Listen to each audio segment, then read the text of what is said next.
आचार्य कुंद देव का, समग्र दिगंबर आचार्यों की परंपरा जिनमें समाहित है, ऐसे कुंद आचार्य देव, उनके द्वारा रचित पंच परमागम प्रसिद्ध है, जिनमें से 4 परमागमों की चर्चा आपके बीच में हुई या होती रही, हो रही है। ग्रंथादिराज समय सार परमागम आपके पाठ्यक्रम में है, साथ ही प्रातः काल आप जी जागरण के माध्यम से दादा के प्रवचन भी समय सार पर सुन रहे हैं, और रात्रि में भी परिशिष्ट पर प्रवचन हमें सुनने के लिए मिले, अभी और पुनः मिलेंगे। प्रवचन सार आदरणीय बड़े दादाजी अभी ले रहे हैं।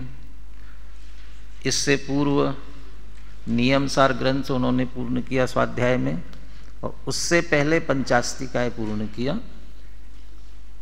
इस तरह 4 परमागमों पर चर्चा हुई, हो रही है। लेकिन 5वां जो परमागम अष्टपाहुड़, ये थोड़ा अपनी चर्चा से अलग रहा, इसलिए ये विचार किया है कि अष्टपाहुड़ की चर्चा प्रारंभ करें। जब जब भी अवसर मिलेगा फिर अष्टपाहुड़ को ही आगे बढ़ाएंगे।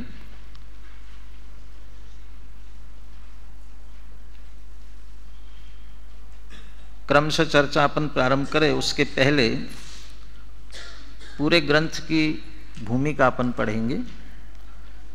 प्रस्तावना में पृष्ठ क्रमांक 20-21 निकाल लीजिए।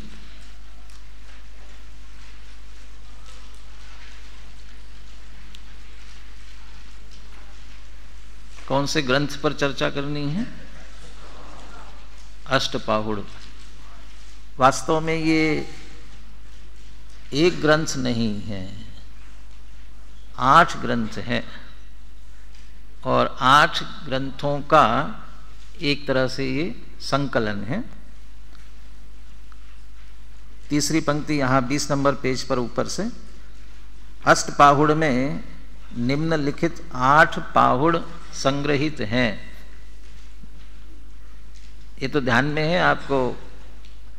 आचार्य कुंद देव ने, उमेश, कितने पाहुड़ लिखे थे? उमेश ने नहीं, कुंद आचार्य ने। हाँ हाँ हाँ, कितने पाहुड़ लिखे? 84 पाहुड़ लिखे थे।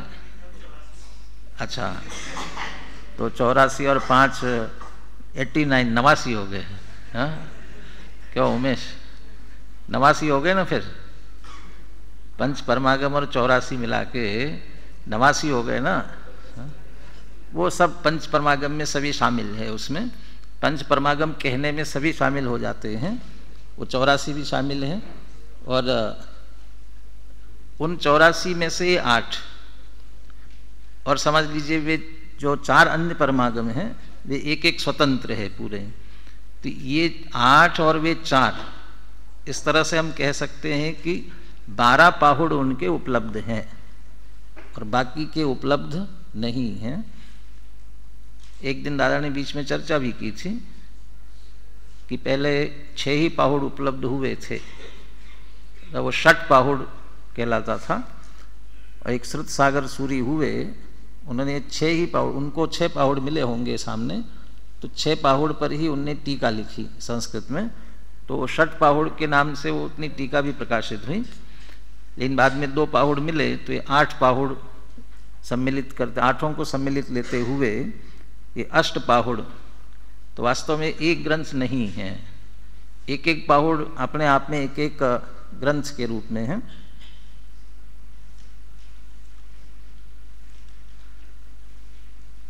ये पूरे 8 ही पाहुड़ एक तरह से प्रेरणात्मक है।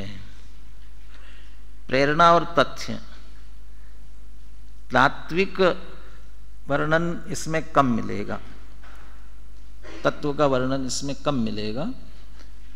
और इसी कारण से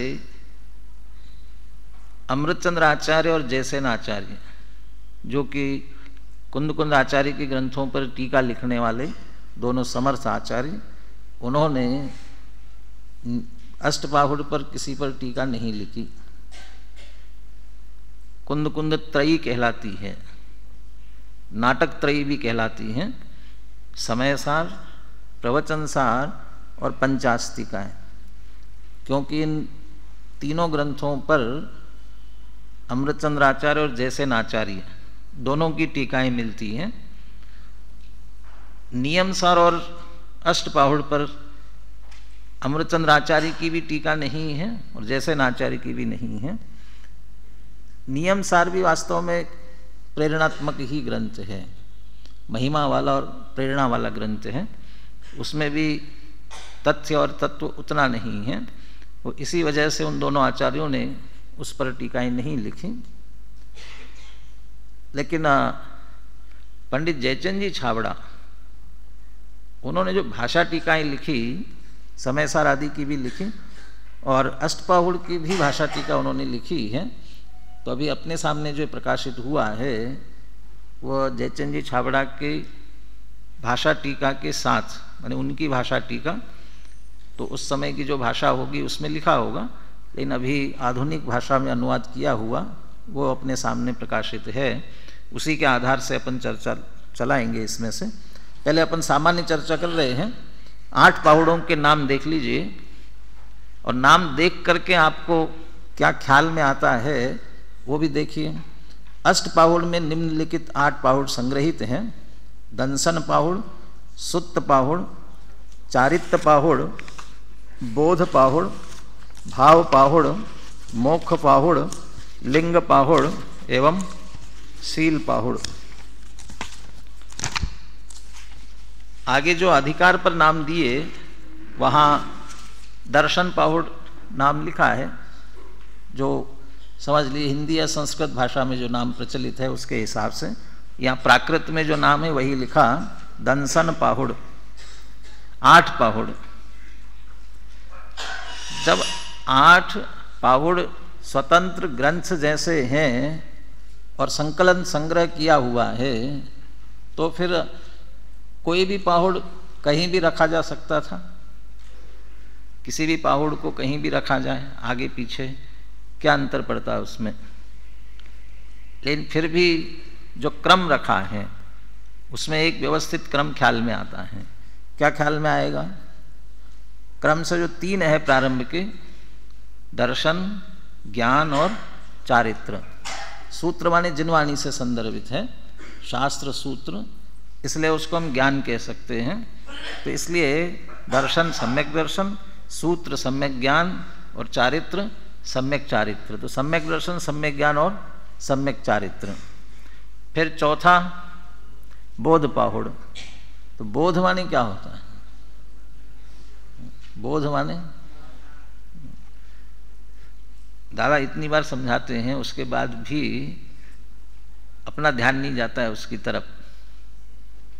बोध ही आपका भाव है, निश्चय दुर्लभ नाहि, भाव में प्राप्ति कठिन है, यह व्यवहार कहाँ है। सिर्फ बोधि माने, बोधि दुर्लभ भावना कहलाती है। इसमें बोधि माने क्या क्या होता है? बोधि माने मैंने अब दादा को भी याद किया, अब तो ख्याल में आना चाहिए। बोधि माने सम्यक दर्शन, सम्यक ज्ञान, सम्यक चारित्र, ये तीनों होते हैं। बोधि शब्द में सम्यक दर्शन, सम्यक ज्ञान, सम्यक चारित्र तीनों आते हैं। तो इसलिए हम यहाँ कह सकते हैं कि बोध पाहुड़ में एक तरह से सम्यक दर्शन, ज्ञान, चारित्र तीनों को एक साथ सम्मिलित करके बात कर ली पुनः। फिर भाव पाहुड़। और भाव पाहुड़ में मुख्य रूप से विषय भाव की प्रधानता, क्रिया की प्रधानता नहीं है, भाव की प्रधानता है, इसकी चर्चा रहेगी। तो ये सभी रत्नत्रय, चारों में रत्नत्रय ही आया पूरा, उन सभी रत्नत्रयों में भाव की ही मुख्यता है, इसकी चर्चा भाव पाहुड़ में आएगी। और मोक्ष पाहुड़, इसके आधार से मोक्ष मार्ग से जो मुक्ति प्राप्त हुई उस मोक्ष की चर्चा। लिंग पाहुड़ और शील पाहुड़ पुनः एक तरह से समझ लीजिए निश्चय व्यवहार अंतर बाह्य, तो बहिरंग चारित्र बाह्य क्रिया उसकी मुख्यता से लिंग पाहुड़ में चर्चा, और शील पाहुड़ पुनः अंतरंग शील स्वभाव जो अंतरंग गुण है वो उनकी मुख्यता से उस शील पाहुड़ में चर्चा होनी चाहिए। क्रमशः अपन आगे देखते चलेंगे, जब वहाँ तक पहुँचेंगे तब। अष्ट पाहुड़ अब अगले पेज पर 21 नंबर पेज पर आइए। पहले पूरे ग्रंथ की सामान्य चर्चा, अब फिर दर्शन पाहुड़ की चर्चा प्रारंभ करनी है, इसलिए उसके संदर्भ में पढ़ेंगे अपन। 502 गाथाओं में निबद्ध एवं 8 पाहुड़ों में विभक्त यह अष्ट पाहुड़ ग्रंथ, जो एक बात प्रचलित हो जाती है ना, जैसे अभी कुंद आचार्य ने कितने ग्रंथ लिखे ये पूछा, तो चूंकि पाहुड़ की मुख्यता से पूछ रहे थे इसलिए वो अपने 84 पाहुड़ उत्तर अपेक्षित था, लेकिन उमेश ने उत्तर दिया वो गलत था कि सही था।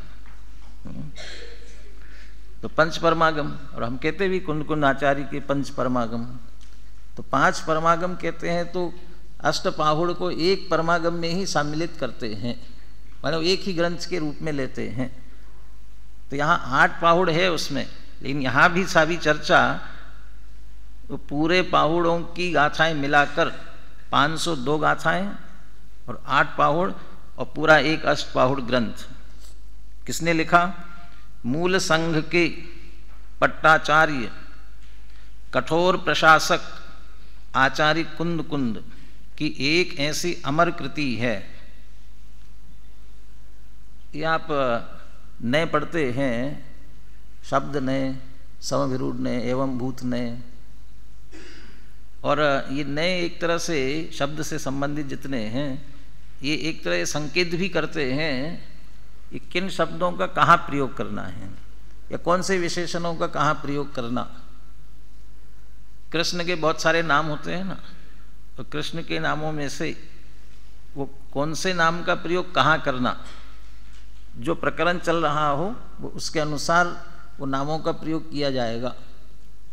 ऐसे यहाँ जो कुंद आचार्य की और बहुत सारी विशेषताएं हो सकती हैं, जैन अध्यात्म के प्रतिष्ठापक आचार्य और अशरीरी होने का जो समय सार ऐसा ग्रंथ जिन्होंने लिखा, ये और विशेषताएं सभी हो सकती हैं, लेकिन यहाँ कौन सी विशेषताओं को याद किया? मूल संघ के पट्टाचार्य और कठोर प्रशासक, इन विशेषणों को याद किया। क्यों, इनको क्यों याद किया? एक तो जो मुनि परंपरा जिसमें समझ लीजिए शिथिलाचार नहीं है, नहीं था, और बहुत शुद्धता से आचरण जिसमें था, वो ऐसा मूल संघ और उसके जो पट्टाचार्य, और दूसरा एक कठोर प्रशासक, इसमें भी स्पष्ट करने वाले हैं, ऐसे ये विशेषण लगाए उनके। आचार्य कुंद एक ऐसी अमर कृति है जो 2000 वर्षों से लगातार शिथिलाचार के विरुद्ध सशक्त आवाज उठाती चली आ रही है, और इसकी उपयोगिता पंचम काल के अंत तक बनी रहेगी, क्योंकि यह अवसरपिनी काल है। इसमें शिथिलाचार तो उत्तर बढ़ना ही है, अतः इसकी उपयोगिता भी निरंतर बढ़ती ही जानी है। क्यों, वर्तमान में कैसे इसकी उपयोगिता है? आज समृद्धि और सुविधाओं के मोह से आच्छन्न शिथिलाचारी श्रावकों एवं समन्वय के नाम पर सब जगह झुकने वाले नेताओं द्वारा अपनी स्वार्थ सिद्धि के लिए साधु वर्ग में व्याप्त अपरिमित शिथिलाचार को भरपूर संरक्षण दिया जा रहा है, पाल पोषकर पुष्ट किया जा रहा है। अतः आज के संदर्भ में इसकी उपयोगिता असंदिग्ध है। ये अपन पढ़ रहे हैं, लेकिन ये अपने लिए ही रखना, लोक में कहा जाता है ना, वो अपना लोटा छानना, तो अब वहीं तक इस बात को सीमित रखना, लोगों के दूसरों को कहने के लिए या उसके लिए इसकी मुख्यता नहीं है। अपने अपने लिए समझने की मुख्यता से हैं। इतिहास साक्षी है कि दिगंबर जैन समाज में वृद्धिंगत शिथिलाचार के विरुद्ध जब जब भी आवाज़ बुलंद हुई है, तब तब आचार्य कुंद कुंद की इस अमर कृति को याद किया जाता रहा है। इसके उद्धरण देकर शिथिलाचार के विरुद्ध समाज को सावधान किया जाता रहा है। इस ग्रंथ के उद्धरणों का समाज पर अपेक्षित प्रभाव भी पड़ता है। परिणाम स्वरूप समाज में शिथिलाचार के विरुद्ध एक वातावरण बनता है। यद्यपि विगत 2000 वर्षों में उत्तरोत्तर सीमातीत शिथिलाचार बढ़ा है, तथापि आज जो कुछ भी मर्यादा दिखाई देती है उसमें अष्टपाहुड़ का सर्वाधिक योगदान है। अष्टपाहुड़ एक ऐसा अंकुश है जो शिथिलाचार के मदोन्मत्त गजराज को बहुत कुछ काबू में रखता है, सर्वविनाश नहीं करने देता। यदि अष्टपाहुड़ नहीं होता तो आज हम कहाँ पहुँच गए होते, इसकी कल्पना करना भी कष्टकर प्रतीत होता है। अतः यह कहने में रंच मात्र भी संकोच नहीं करना चाहिए कि अष्टपाहुड़ की उपयोगिता निरंतर रही है और पंचम काल के अंत तक बनी रहेगी। वीतरागी जिन धर्म की निर्मल धारा के अविरल प्रवाह के अभिलाषी आत्मार्थी जनों को स्वयं तो इस कृति का गहराई से अध्ययन करना ही चाहिए, इसका समुचित प्रचार प्रसार भी करना चाहिए, जिससे सामान्य जन भी शिथिलाचार के विरुद्ध सावधान हो सके। और समझ लीजिए इसका प्रयास एक तरह से कुंद कुंद शतक में किया हुआ है। जो आवश्यक इस प्रकार की गाथाएं हैं उनका संकलन कुंद कुंद शतक के अंतर्गत लिया हुआ है। इसमें प्रतिपादित विषय वस्तु संक्षेप में इस प्रकार है। प्रथम पाहुड़ दर्शन पाहुड़ अपन प्रारंभ करेंगे, इसलिए सिर्फ दर्शन पाहुड़ की विषय वस्तु पढ़ते हैं और इसी की गाथाएं पहले प्रारंभ मुख्यता से चलाएंगे। तो पूरा विषय क्या है, अभी 11 गाथाएं भी पढ़ी थी। 11 गाथाओं का पाठ जब तक 11 गाथाएं पूरी होती तब तक करते रहेंगे। अभी इसमें नहीं है, इसलिए यहाँ स्क्रीन पर भी लगाने की व्यवस्था कराएंगे, तो सभी आप उसके साथ साथ पढ़ते हुए चलेंगे। यहाँ विस्तार की ज़्यादा आवश्यकता नहीं रहेगी, सरल है, इसलिए विस्तार ज़्यादा नहीं करेंगे, तो बहुत गाथाएं जल्दी जल्दी आगे बढ़ती हुई चलेंगी। पहला दर्शन पाहुड़ 36 गाथाओं में निबद्ध इस पाहुड़ में मंगलाचरणोपरांत आरंभ से ही सम्यक दर्शन की महिमा बताते हुए आचार्य देव लिखते हैं कि जिनवर देव ने कहा है कि धर्म का मूल सम्यक दर्शन है। अतः जो जीव सम्यक दर्शन से रहित है वे वंदनीय नहीं है, भले ही वे अनेक शास्त्रों के पाठी हो, उग्र तप करते हो, करोड़ों वर्ष तक तप करते रहे, तथापि जो सम्यक दर्शन से रहित है उन्हें आत्मोपलब्धि नहीं होती, निर्वाण की प्राप्ति नहीं होती। आराधना से रहित होने के कारण वे संसार में ही भटकते रहते हैं।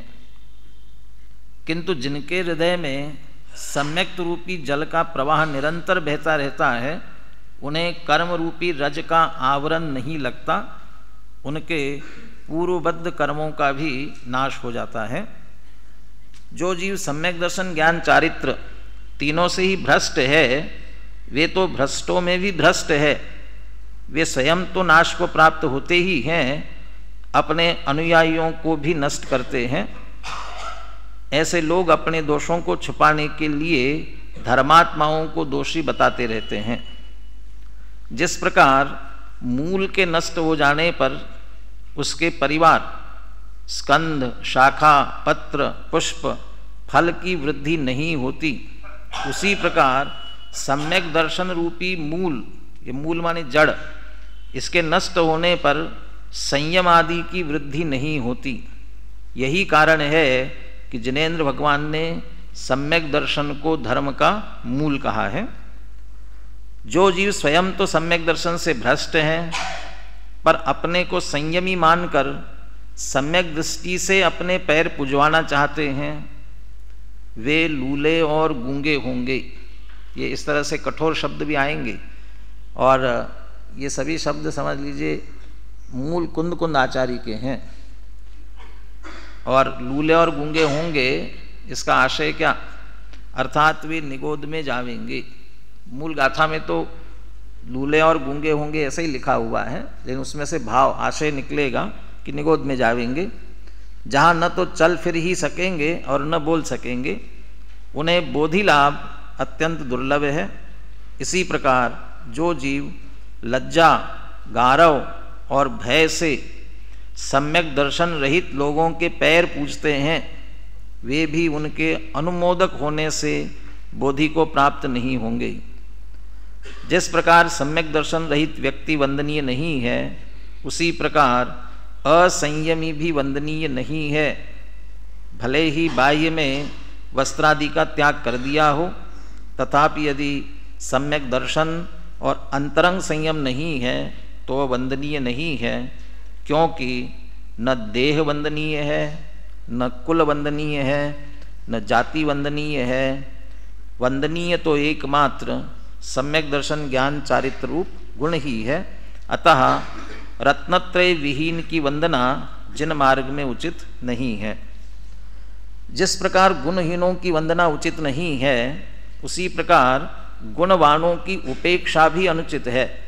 अतः जो व्यक्ति सम्यक दर्शन ज्ञान चारित्रवंत मुनिराजों की भी मत्सर भाव से वंदना नहीं करते हैं, वे भी सम्यक दृष्टि धर्मात्मा नहीं है। कुछ गड़बड़ हुआ, छूट गया ना, ही चाहिए कैसे आ गए बीच में। चलिए कोई एक आध पंक्ति छूट गई लगता है, क्योंकि केवल ही भगवान ने श्रद्धान को ही सम्यक दर्शन कहा है। यह सम्यक दर्शन रत्नत्रय में सार है, मोक्ष महल की प्रथम सीढ़ी है। इस सम्यक दर्शन से ही ज्ञान और चारित्र सम्यक होते हैं। ये पंक्तियां पढ़ के कुछ ख्याल आ गया होगा।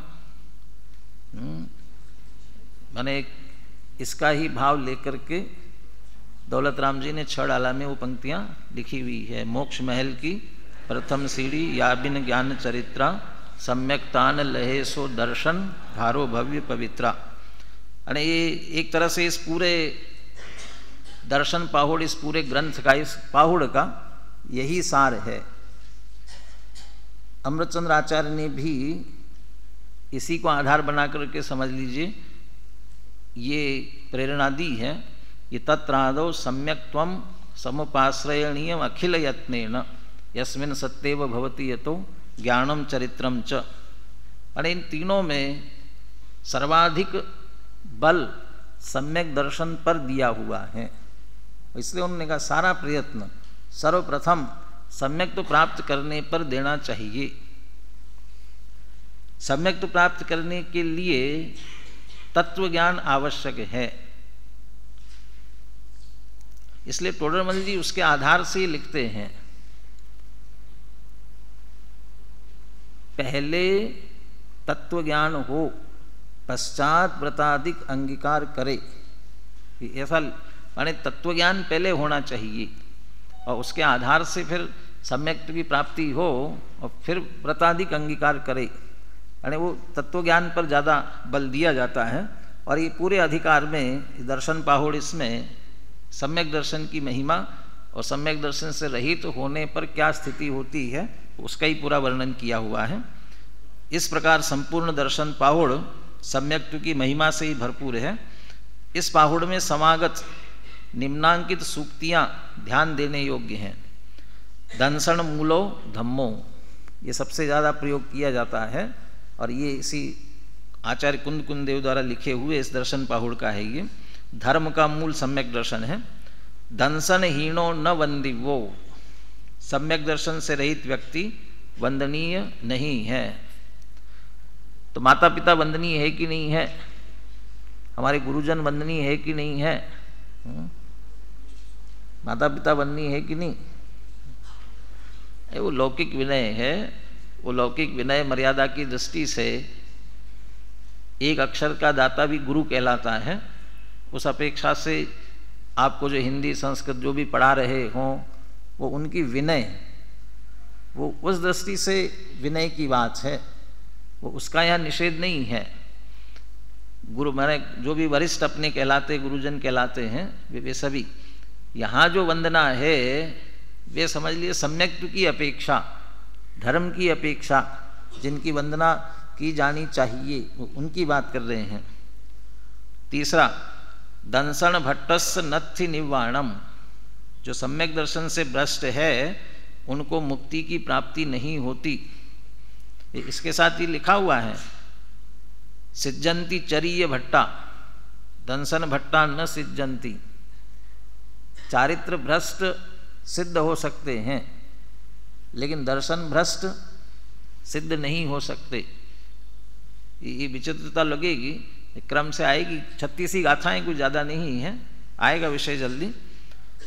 चौथा, सोवाणम पड़मम मोक्षस, सम्यक दर्शन मोक्ष महल की प्रथम सीढ़ी है।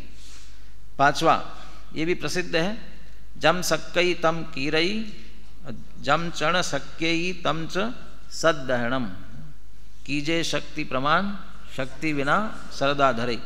जो शक्य वो करो, जो शक्य न हो न करो, पर श्रद्धान तो करो ही। ये इस तरह से ये पहला जो दर्शन पाहुड़ है इसका पूरा भाव, 36 गाथाओं का भाव संक्षेप में यहाँ स्पष्ट किया हुआ है।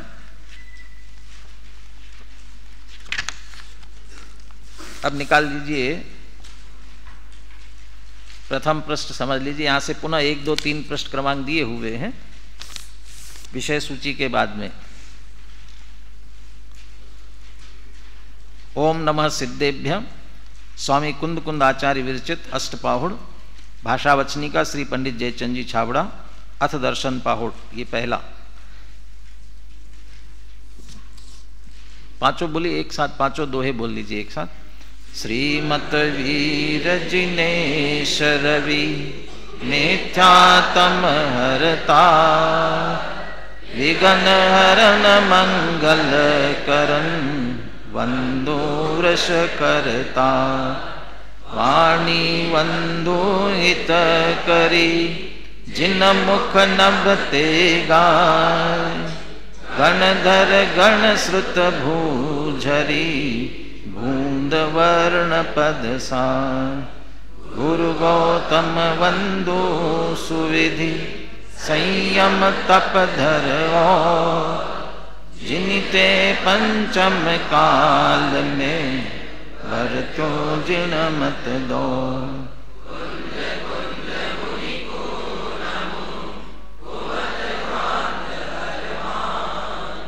पाहुड़ ग्रंथ रचे जिन्हीं प्राकृत वचन महान, तिनमें कहीं प्रसिद्ध लखी करूं सुगम सुविचार।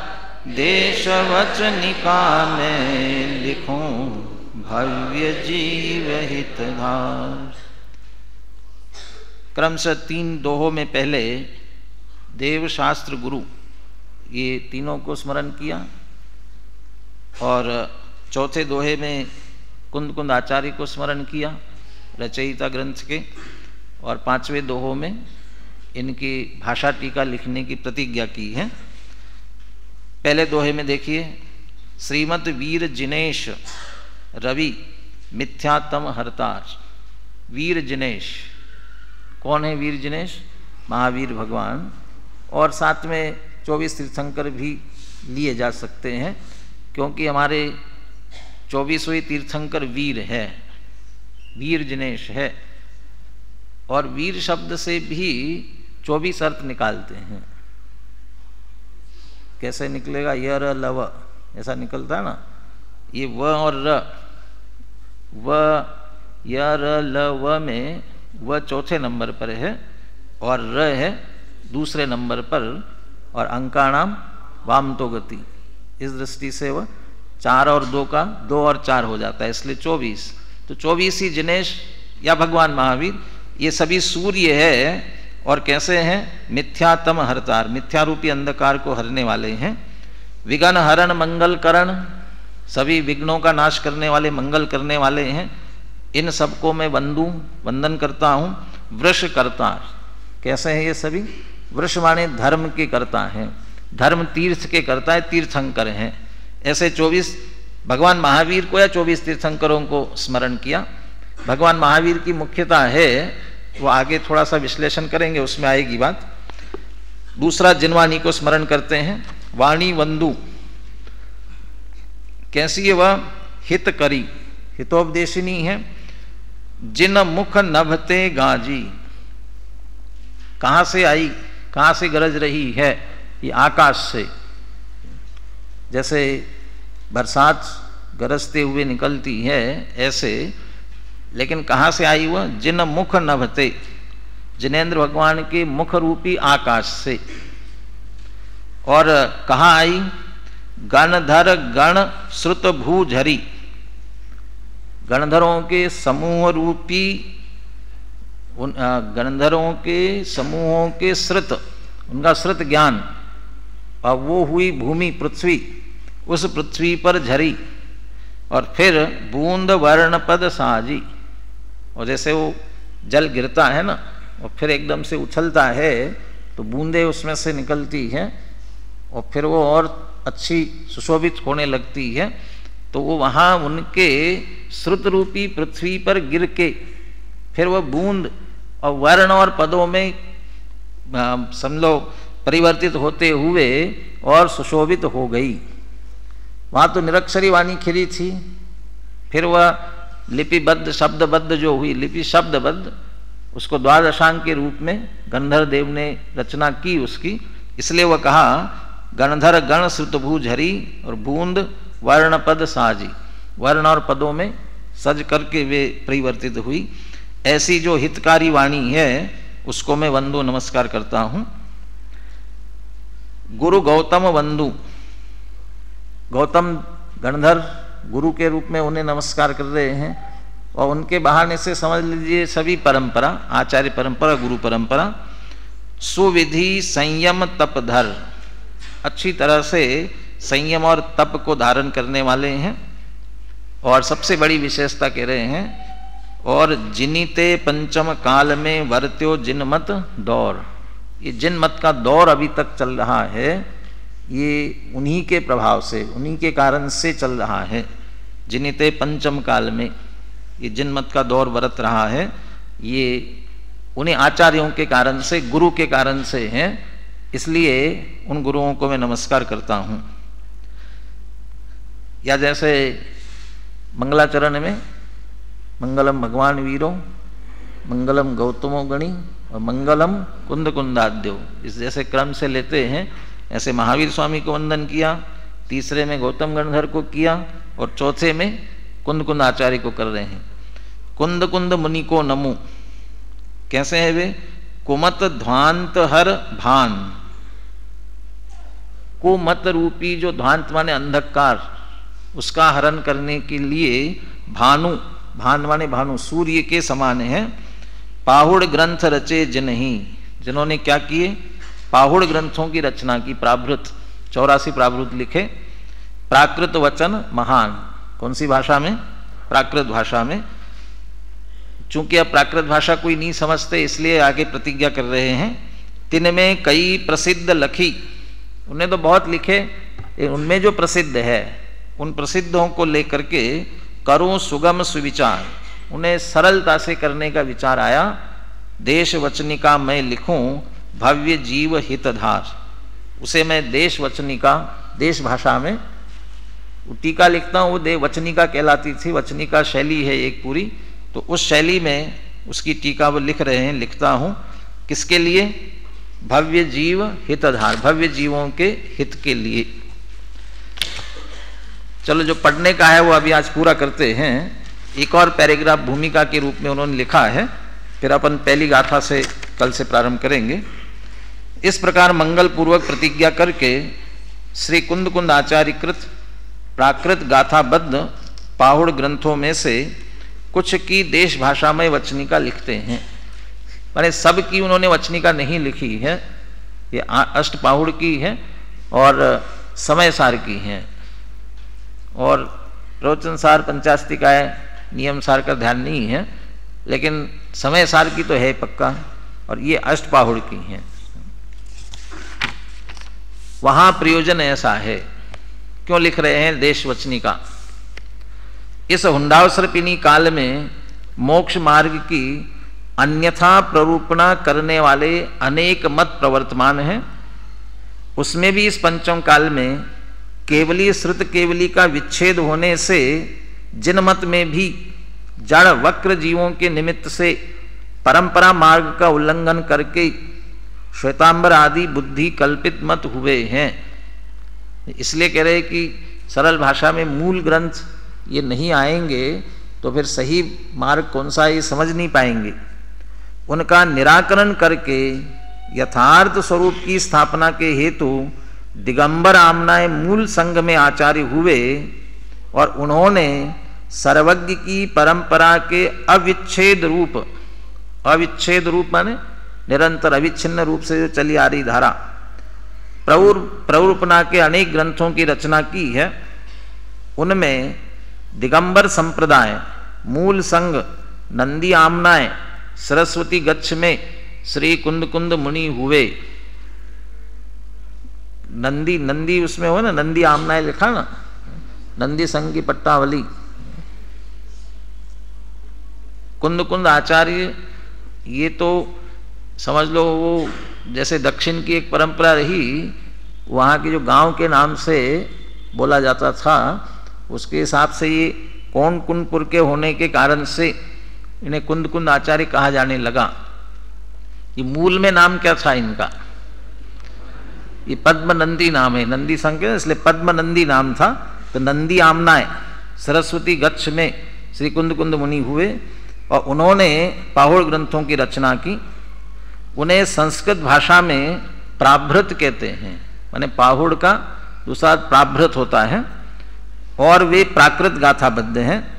काल दोष से जीवों की बुद्धि मंद होती है, जिससे वे अर्थ नहीं समझ सकते, इसलिए देश भाषा में वचनिका होगी तब सब पढ़ेंगे और अर्थ समझेंगे तथा श्रद्धा दृढ़ होगा। ऐसा प्रयोजन विचार कर वचनिका लिख रहे हैं, अन्य कोई ख्याति बड़ाई या लाभ का प्रयोजन नहीं है। इसलिए हे भव्य जीवो, इसे पढ़कर अर्थ समझकर चित्त में धारण करके यथार्थ मत की बाह्य लिंग एवं तत्वार्थ का श्रद्धान दृढ़ करना। दोनों बाह्य आचरण कैसा होना चाहिए और अंतरंग में मूल स्वरूप क्या होना चाहिए, ये दोनों का ही श्रद्धान दृढ़ करना।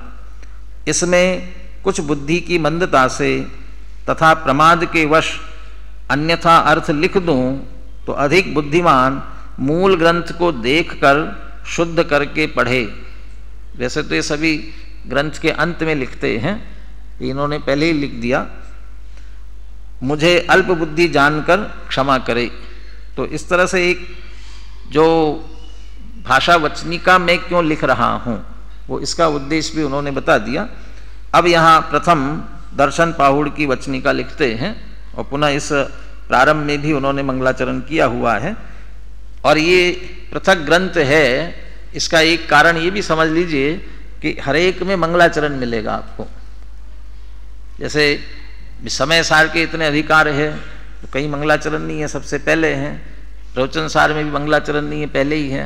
लेकिन यहाँ ये प्रत्येक पाहुड़ में प्रथम मंगलाचरण हर एक में आएगा, इसलिए स्वतंत्र ग्रंथ के रूप में एक तरह से इसकी रचना हुई थी। अब एक क्रम से अपन चर्चा कल से प्रारंभ करेंगे।